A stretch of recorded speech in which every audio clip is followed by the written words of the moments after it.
And we're live. Welcome everybody to the Pressure Cooker.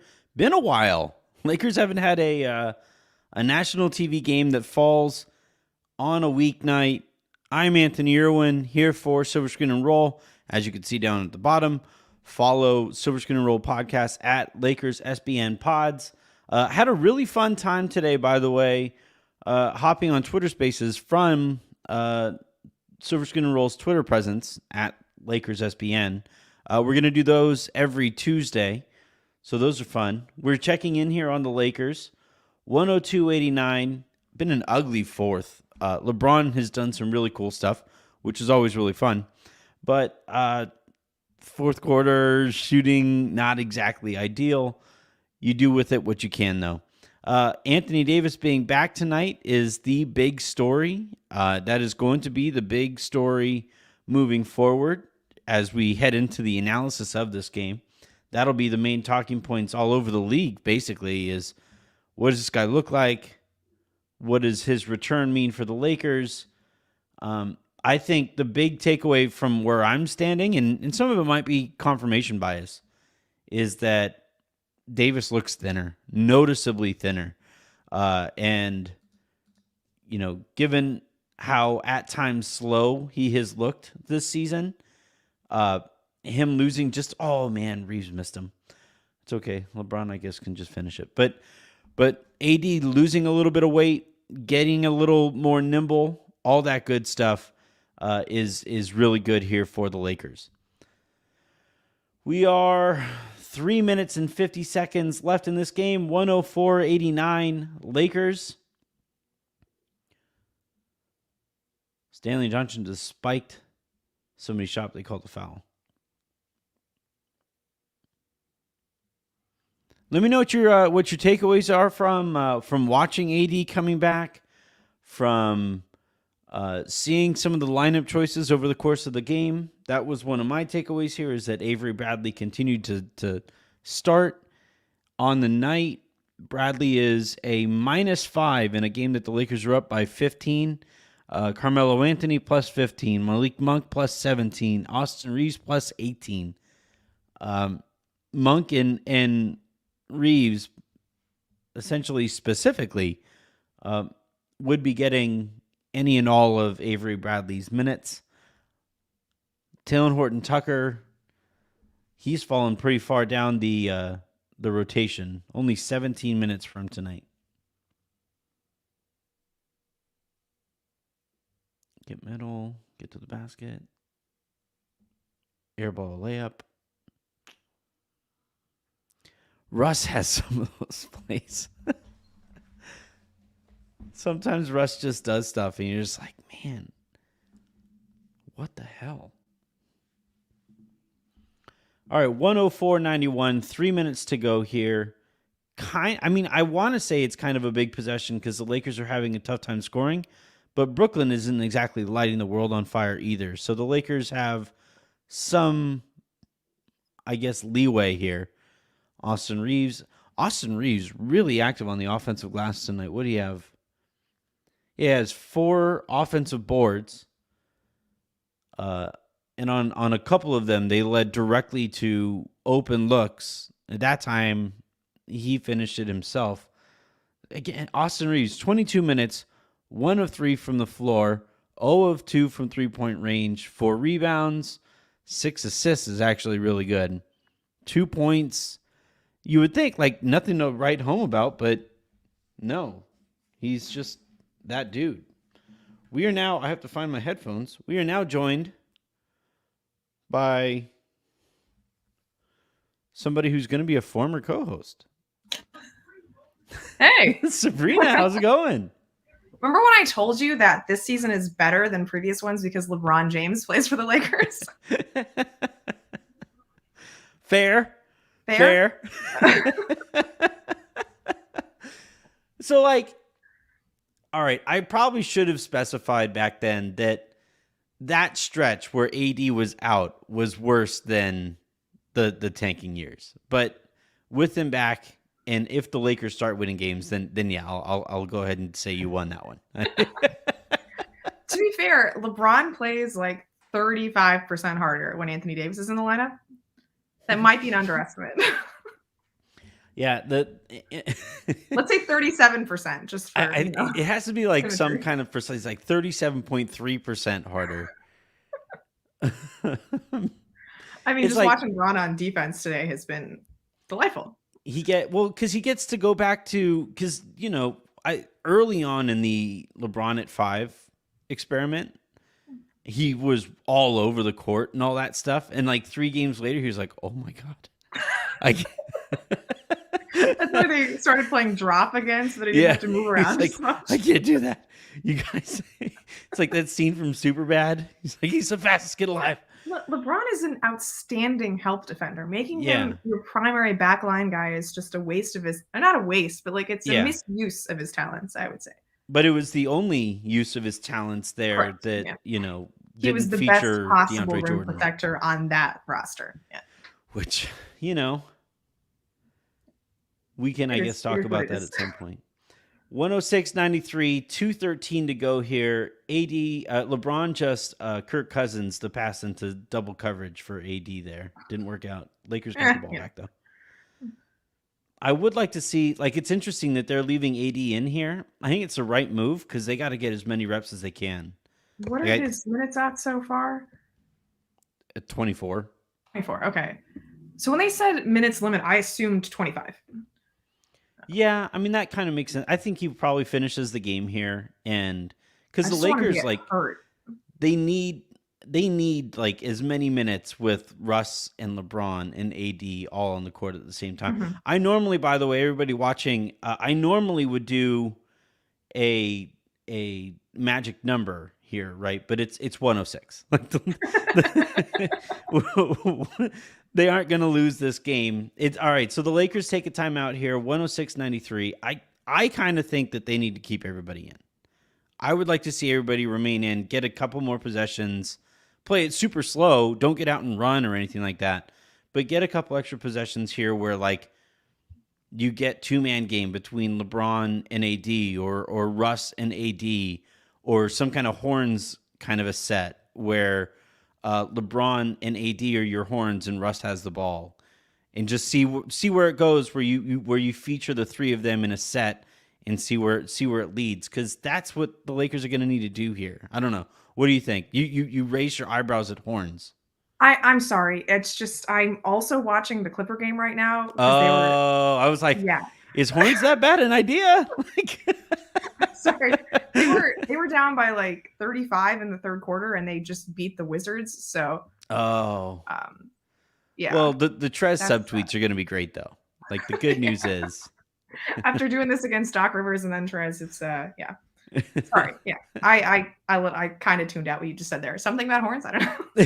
I'm saying that I'd like to see the Lakers keep their big 3 in, run a couple extra possessions here, and run some horns here where LeBron and AD are there at the top of the key. They are not doing any of that. Everybody's out. No. Considering all the Lakers have been through this season, self-preservation is also an admirable goal. That's fine.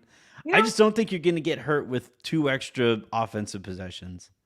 Yeah, you just never know. Like Anthony Edwards like rammed his knee against someone the last game against the Nets. Yeah. I mean, it's not worth it. I mean, yeah, I mean, to your point, you should probably take out Reeves and Monk now. Play Avery Bradley, get him in there, and a little Kent Bazemore, DeAndre Jordan. Yeah, a little homecoming game for DJ. I always wonder if like a player who, he didn't have a great ending there in Brooklyn. I always kind of wonder if a player there just gets to, like, even if you don't play, talk a little bit of shit like after the game. Yeah, I mean, I'm sure DJ would. Is that his style to talk shit? I mean, like, is that why he's the most beloved teammate apparently in the NBA?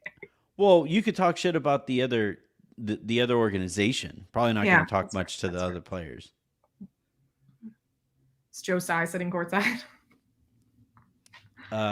No, Kyrie Irving also not sitting courtside. Oh, Wonder what happened there. Remember there was that like really random stretch where they were like, yeah, they're totally going to just pay the fines and do illegal shit to get this guy on the court. That was a fun like Monday afternoon, and I was like, but wait, it would only cost $5K a game to pay Kyrie Irving. Right. Like they had never thought of that before either. They were just Yeah. like, oh man, the Lakers are going to win 106-96. Brooklyn is not going to take a shot here. Sabrina, do you have a second to hang around and talk a little about a little bit about what you saw, or do you got to Yeah. head off to Clippers No, no. coverage? No, we're good. We're good. All right, we'll hang out for a little bit. We'll just talk for 10-ish minutes or so. What are your notes on watching AD again? Because my thing that jumped off the screen, he looked noticeably thinner, and I don't Yeah, know he if that's just- confirmation bias or what, but you know, Oh my god, the Lakers just make so much more sense when Anthony Davis is in the game. Like you watch them play today and it's like, oh, you kind of see what they were going for during the offseason, because for so many stretches of the last 3 weeks, it's been like, oh, like what was Rob doing again? Like what was Kurt doing again? Like, what was the idea behind this roster? And then Yeah. Anthony Davis comes in and it's like, oh right, this one, not the Trevor Ariza fulcrum, but the Anthony Davis fulcrum that ties everything together. yeah, Now I get it. And just defensively, he makes such an impact. Like the way that they can switch everything with Anthony Davis and he still can get back and protect the rim. I mean, he was in a number of switches on Harden and you just felt so comfortable. Like even a return from knee injury, Anthony Davis guarding one of the best isolation players in the league. It's just, I thought that adjustment period was like almost not even there on defense. He looked about as good as you could hope for. Yeah, I thought with AD coming back, this was an interesting matchup because like Claxton is a mobile-ish big who wants to get out and run and might make, because AD, the one thing AD doesn't really like is smaller players defending him. That's why Draymond tends to really, I mean Draymond does it to everybody, but Draymond really makes AD look uncomfortable because AD, you know, he doesn't have a very low center of gravity. He doesn't like trying to move people. He would rather go around bigger, slower players. And Claxton, I thought, was kind of an interesting matchup in that like Claxton is a smaller player than he is, and yet like you're saying, I thought AD looked very comfortable, especially offensively, going out, showing or switching outright, and it allows, like you're saying, no matter what personnel is out there on the court, Frank can lean on any number of ways to attack the offense, their offense. And you know, when LeBron was your only 5, they had like no options, and I'm sure it was driving Vogel insane. So getting, you know, one of the best defensive presences in the league back, it turns out it helps your defense. It's wild. It's the weirdest thing. Yeah. I know, right?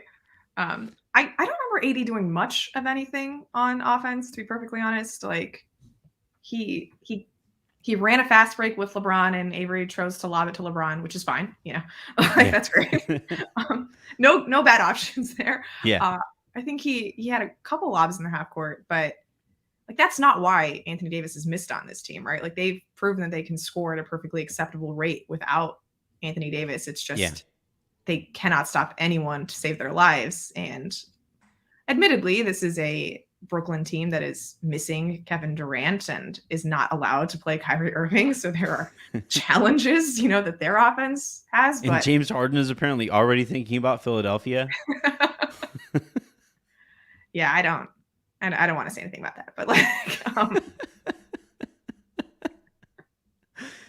yeah, I think so my frustration actually in the first half was that a team without Kyrie and without KD was just kind of hanging around, and they were hanging around.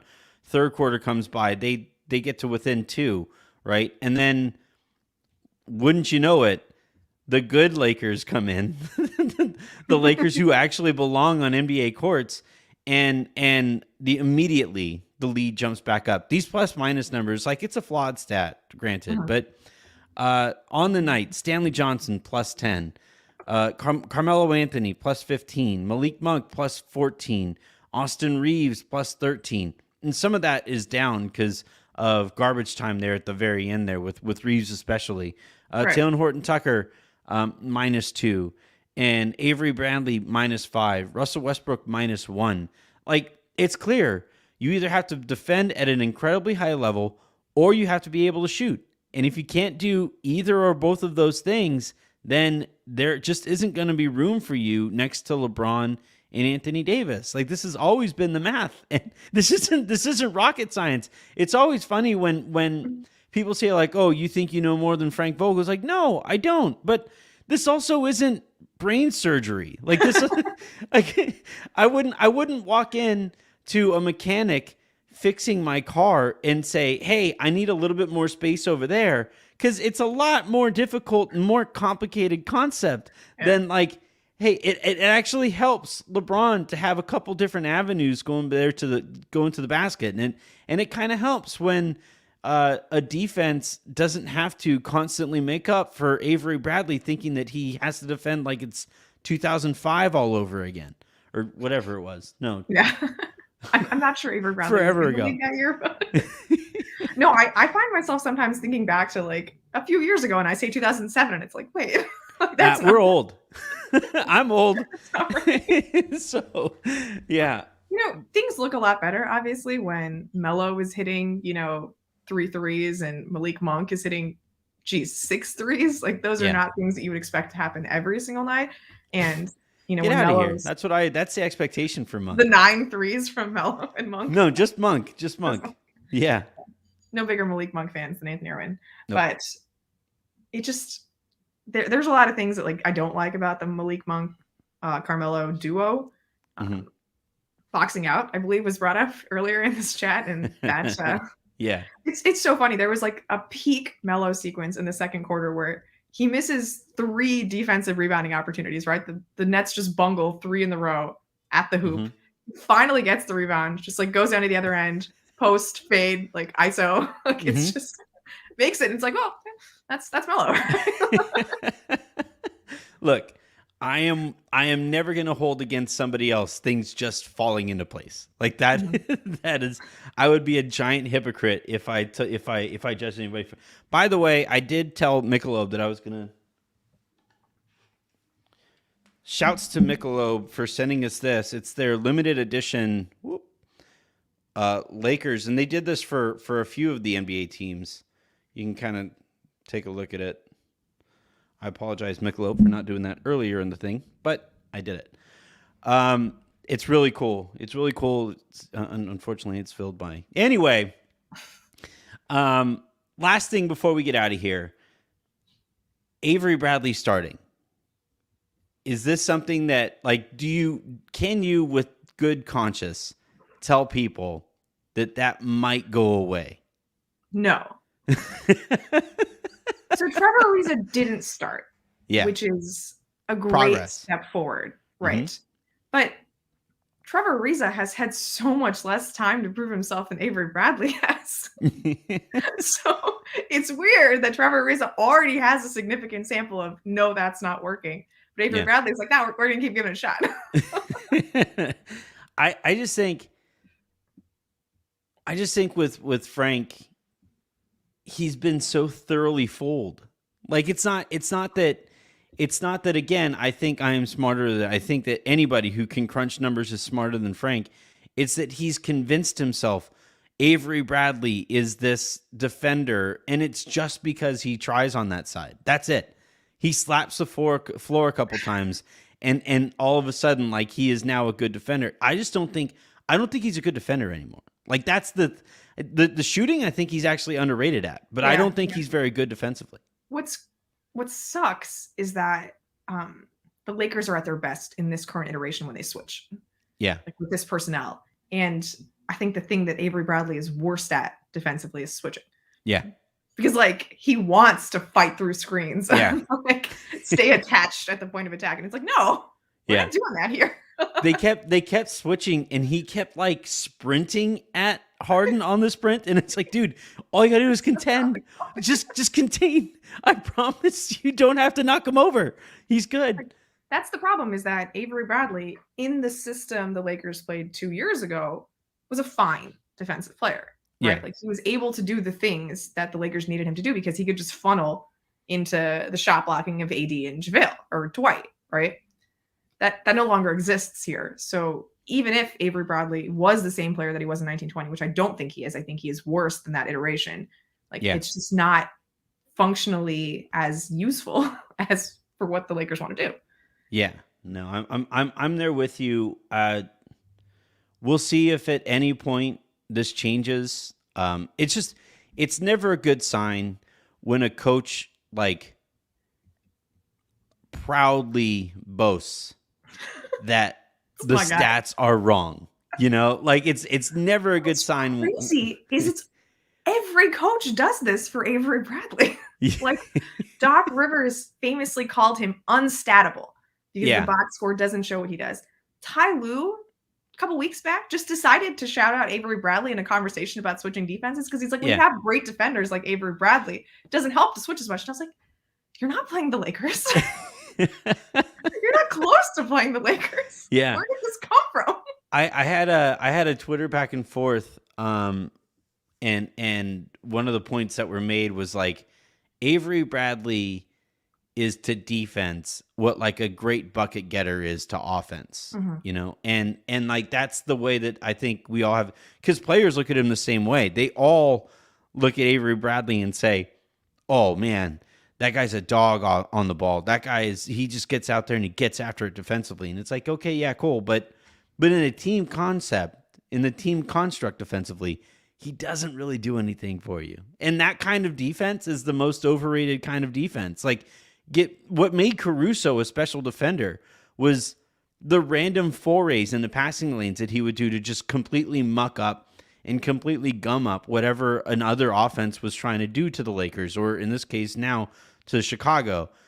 Lonzo is great at that too, where he just like randomly can kind of instinctually find, okay, this is the pass that will most hurt us. I'm just going to stand right here to make sure they can't throw it. Like that is the kind of defense that typically lends itself the most sustainably to really good defenses. And the whole like macho, like get up in your jersey and stay in your jersey, that looks cool. Like that looks great if that's all you're watching, but that's not the kind of defense you need. For wing scores, like if you can be a wing stopper who can right. Get if he's like 6'7", 6'8", doing that, yeah. Mm-hmm. It's just Avery Bradley is 6'2", maybe. I think he's maybe 6'1".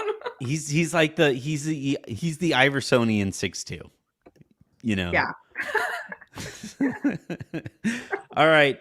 That's going to do it. I have talked way too much today. I have more talking to do here in a bit for Lowdown. Check out the Taco Tuesday, guys. Alex Regla is out tonight, so Aaron Larsoul is stepping in for him on that show. That'll be up on the podcast feed as well. A reminder, so every Tuesday, Twitter Spaces at noon Pacific. Today I went a little bit early. That's my bad. And then Anthony forgot what Pacific time was. I do not live on the West Coast anymore, so it's my fault.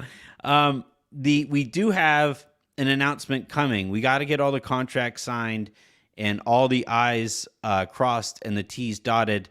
And when we get all that done, we have a big announcement for Wednesday episodes, the show that I usually do with Sabrina. We actually have a report coming on Silver Screen and Roll regarding those shows. So you got to check that out when that drops as well. Until all of that, I'm Anthony Irwin. Thank you very much, Sabrina, for hopping on. And I guess I'll talk to you tomorrow. Yeah, anytime the Lakers play well, I have to just lord it over you, I guess. Remember when you said... Talk to everybody later. My first thought during this LeBron 30-second sequence of steal, dunk, steal, dunk. I was like, man, Barton Scott era is so much better than this. Fair. Fine.